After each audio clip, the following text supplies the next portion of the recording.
So mag-slice muna tayo ng ating sibuyas. So gagamitin natin itong maliit.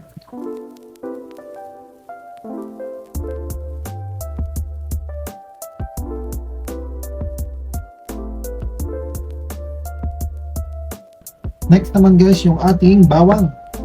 So piratin lang natin to.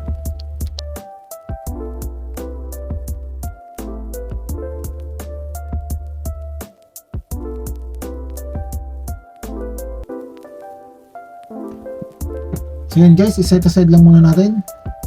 Next guys, yung ating luya. Ayan, isa-isa lang natin ang piece.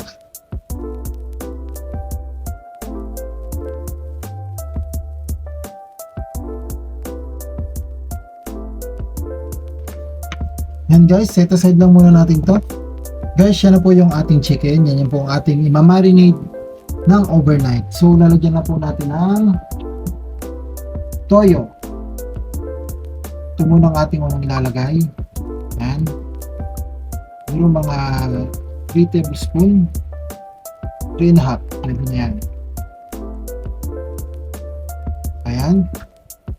Next, ilalagay natin dyan ay yung ating vinegar. So lalagyan natin siya ng puro mga half lang. Half ng ating tablespoon yan. Yan, okay na yan.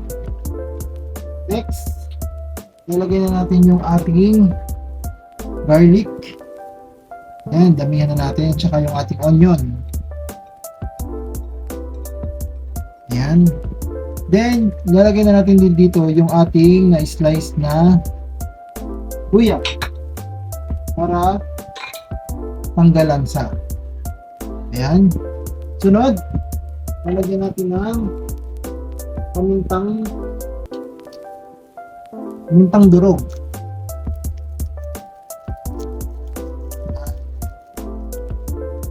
Mali dalawa. Yung medyo durog naman ang ilalagay natin sa.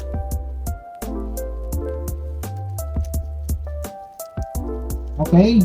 Next, yung ating seasoning. Lagyan na natin itong ating seasoning. Yan. Next natin gagawin ay ating imamash na. So, malinis na po yung ating kamay.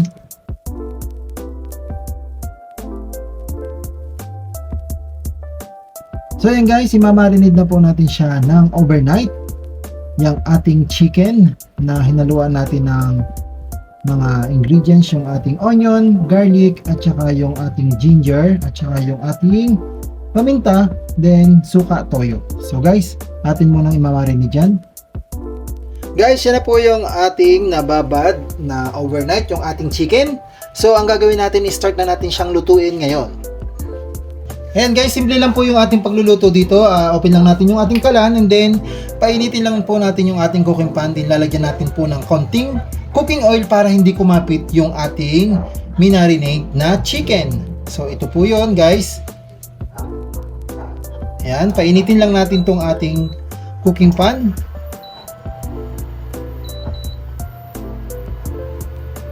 Balikan natin mamaya. So yan guys, lalagyan na natin ang ating kunting cooking oil.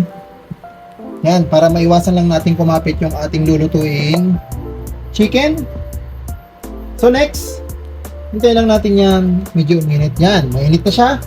So ang gagawin natin, ilalagay natin yung ating na marinate na chicken. Kasi parang style nito adobo.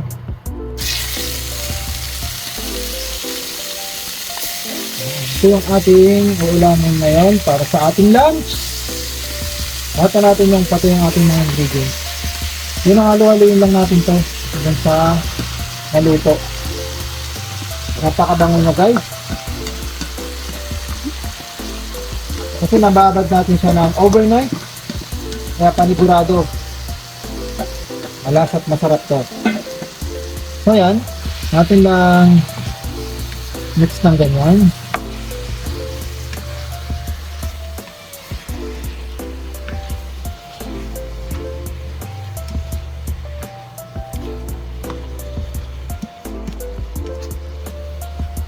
Ayan, hayaan lang natin siyang magtubig. Then mamaya babalikan natin.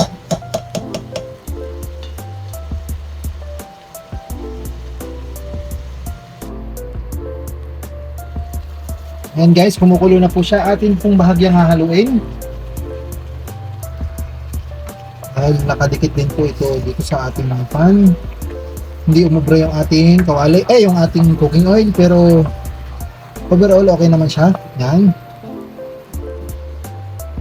Guys, timplado na to ha. Wala na tayong ilalagay dito. Lulutuin lang natin tong ating chicken at saka yung ating mga nilagay na sangkap.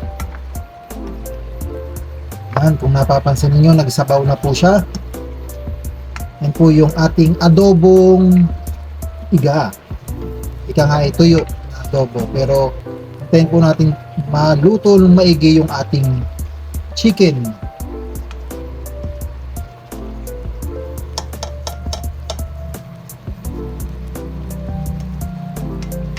Ang matagal lang po dito yung pagmamarinate kasi depende po, pwede naman pong 1 oras. Siyempre, mas masarap yung overnight para manuot yung ating nilagay na pan. So, balikan natin siya mamaya.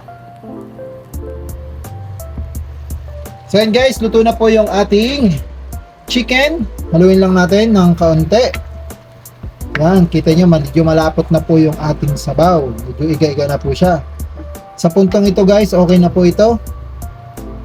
Luto na po yung ating chicken. Ready to serve na po ito para sa ating pananghalian. Yan. So guys, salamat po. Sana po ay nagustuhan ninyo tong ating bagong video. Ang ating chicken adobo na tuyo. Pero may konti rin din naman siyang sabaw. So yan guys. Salamat po. Ito po ang ating bagong video for today. Cover lang natin.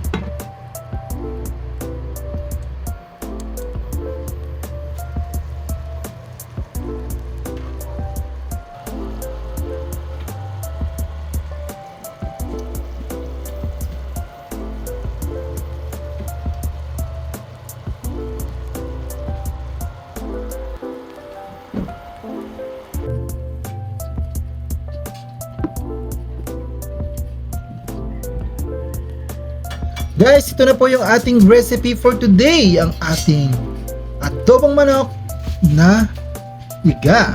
Yan po. Sana po guys nagustuhan ninyo tong ating bagong recipe. Napakasarap at napakadaling lutuin. So guys, hanggang dito na lang po yung ating video. Sana po nagustuhan ninyo. Tamang-tama po to sa ating pananghalian. So guys, salamat po. Hanggang dito na lang po. Tara! Kain tayo!